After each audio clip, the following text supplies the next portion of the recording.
The quiet village. Adam and Grace had spent 6 years yearning for a child, their prayers seemingly unanswered. Life in the city was exhausting, crowded, chaotic, and filled with pressures that weighed heavily on their hearts. To clear their minds and rekindle their spirits, they embarked on a journey through the countryside. That was when they found it, the village. It was everything they had ever dreamed of. Lush green fields stretched endlessly under a golden sky.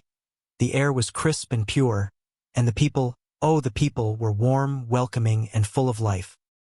It felt like a place untouched by time, a sanctuary of peace and prosperity.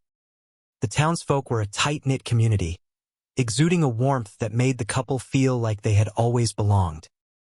Adam, a school teacher, and Grace, a librarian, saw an opportunity for a fresh start. Adam's family had never been deeply religious, and Grace, an orphan, had always longed for a place to call home. In the village, they found both faith and belonging. Within weeks of settling in, Adam found work at the school while Grace joined the local library, where she befriended Margaret. Margaret was kind, motherly, and deeply involved with the village church. Grace adored her warmth and guidance, finding solace in her presence. Over time, she confided in Margaret about her struggles with infertility. Margaret listened with gentle understanding before offering a solution. Father John and the church could help. "They have a special way," Margaret said with a knowing smile. "We are a blessed people here, Grace. Our faith has never failed us." Adam was skeptical when Grace brought up the idea, but seeing the hope rekindle in his wife's eyes, he agreed to at least attend a service. The church was unlike any they had ever seen.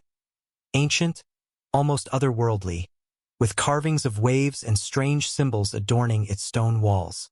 Father John welcomed them with open arms, promising that their prayers would soon be answered. He spoke of the town's divine blessings, assuring them that faith, prayer, and the church's guidance would lead to conception. Grace became more involved with the church, attending services where the congregation hummed hypnotic melodies she had never heard before. Margaret explained that the vibrations soothed the body, aligning it with the natural order of creation. They performed rituals, drank special teas, and followed sacred traditions, none of which seemed harmful. And then the miracle happened. Grace was pregnant. The couple was overjoyed, overwhelmed with gratitude. Their prayers had been answered. But when they planned a short trip to celebrate, Margaret gently discouraged them. "It's best for the baby if you stay," she advised. "Traveling could be risky." Trusting her wisdom, they remained. Margaret and the church provided Grace with special food meant to nourish the baby, and she accepted it without question. Yet as the months passed, Adam grew restless. Grace's once vibrant glow had dulled, her cheeks hollow, her skin almost translucent under the candlelight of their quaint village home. The joy of her pregnancy was overshadowed by her deteriorating health. But every time Adam voiced his concerns, Margaret and the townspeople reassured him. "She is transforming, Adam," Father John said with a serene smile one evening after church. "The child within her is special, a true blessing from the divine." The way they spoke of the child unsettled Adam. It wasn't just excitement, it was reverence, the kind of awe one might hold for a deity, not an unborn baby. As Grace's pregnancy progressed, Adam noticed something even stranger. There were no children in the village, not a single one. At first, he thought maybe the children were simply kept inside, but as he walked the cobbled streets, visited homes, and attended church, he realized there were only adults. "Where are the children?" he finally asked Margaret one day. Margaret chuckled, stirring the thick, herbal stew she had brought for Grace. "Oh, the young ones leave, of course. There is no future for them here. The city is where they belong." "But no one has children?" She smiled and tilted her head. "Oh, we do, Adam, when it is time." That night, Adam lay beside Grace, his mind racing. He had seen the villagers praying low, guttural hums vibrating through the wooden pews, their heads bowed in devotion. The songs were hypnotic, ancient, And the tea they drank, he had never seen herbs like those before. He had taken sips out of politeness, but Grace drank deeply every time, her body relaxing into a trance-like state. His wife was slipping away from him. One stormy evening, unable to sleep, Adam wandered through the village, his coat pulled tightly around him. He found himself drawn toward the church. The doors were slightly ajar, candlelight flickering inside. Curiosity and fear intertwined as he stepped in. He had expected empty pews. Instead, he found the entire town gathered in a circle, barefoot. Their robes pooled around them like liquid shadows. Father John stood at the center, holding a small, writhing bundle wrapped in deep blue cloth. A baby. Margaret approached the altar, her hands outstretched, as Father John lowered the infant into them. "The vessel is ready," she whispered, her voice trembling with something between fear and ecstasy. The congregation hummed, their voices merging into an unnatural harmony, sending shivers down Adam's spine. Then he saw it. At the foot of the altar, where the church floor should have been, was water, black and still, stretching downward into unfathomable depths. The baby was being lowered toward it. Adam's breath hitched. He took a step forward, but before he could cry out, a cold hand clamped over his mouth. "Adam," Margaret's voice whispered behind him, "you must not interrupt the offering." His blood turned to ice. Adam's heart pounded against his ribs as Margaret's grip tightened. His breath came in shallow gasps, his body frozen between the instinct to flee and the horror unfolding before him.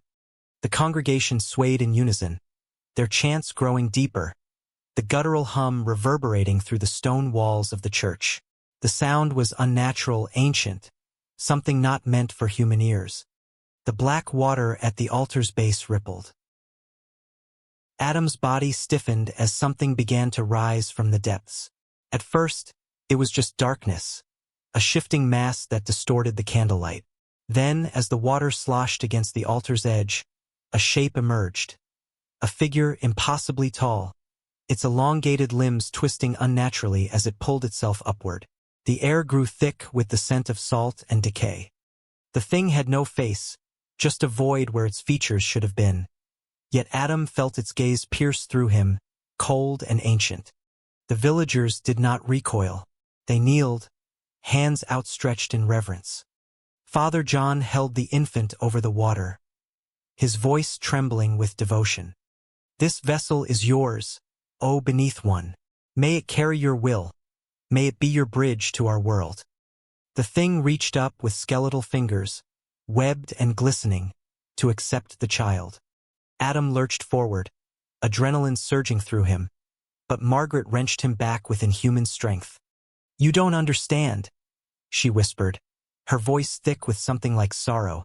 "This is how we survive." The creature cradled the child, its limbs twitching as it pulled the infant into the black abyss. The baby never cried. The water swallowed them both, and in an instant, the surface was still once more.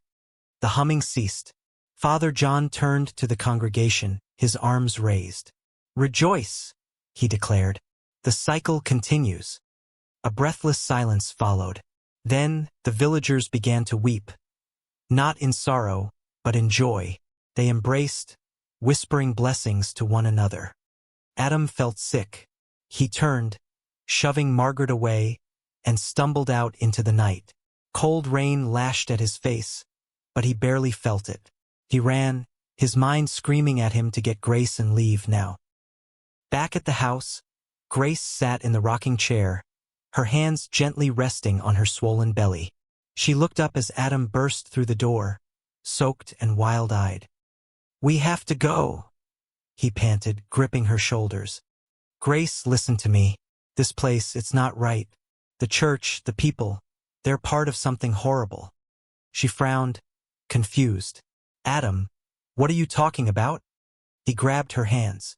They were ice cold.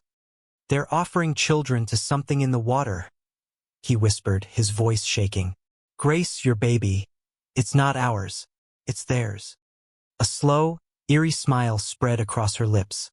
"Oh, Adam," she said, her voice unnaturally soft. I know. His blood ran cold.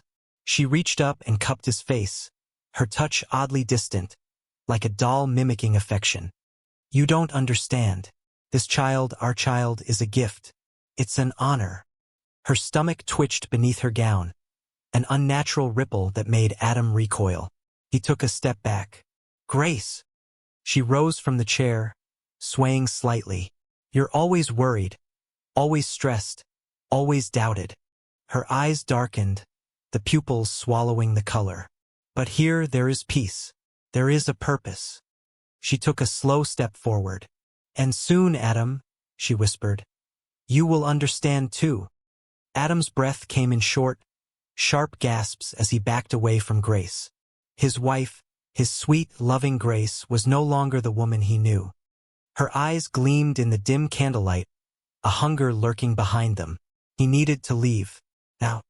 But Grace took another step forward, her movements slow and deliberate. You can feel it too, can't you?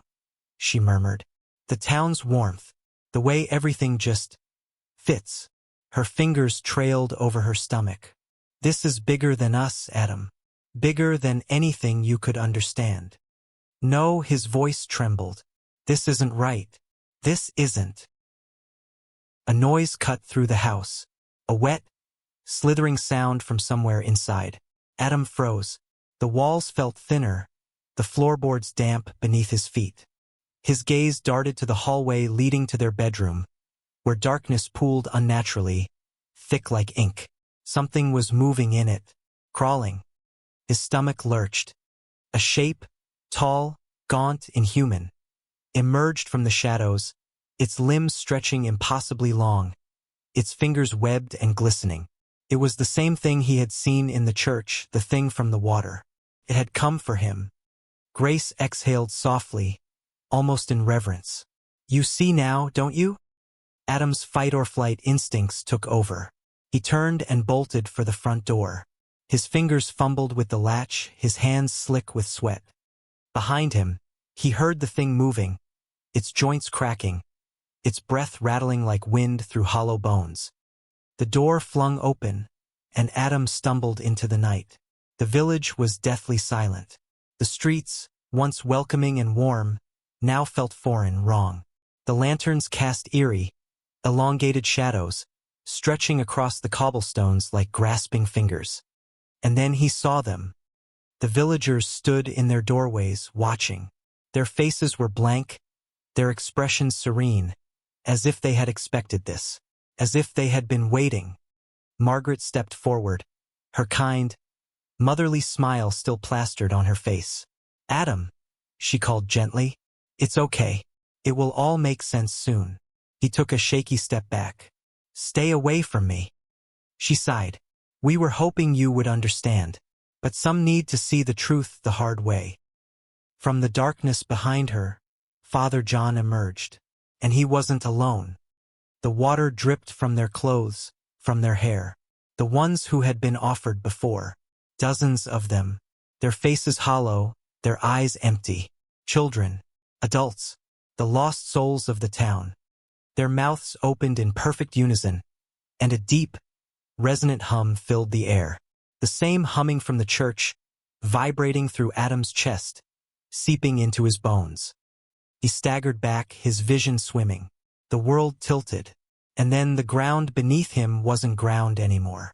It was water, icy, endless, pulling him down. He tried to scream, but his lungs filled with something thick and cold. The last thing he saw before the darkness swallowed him was Grace, standing at the edge, smiling. You're finally home, Grace whispered.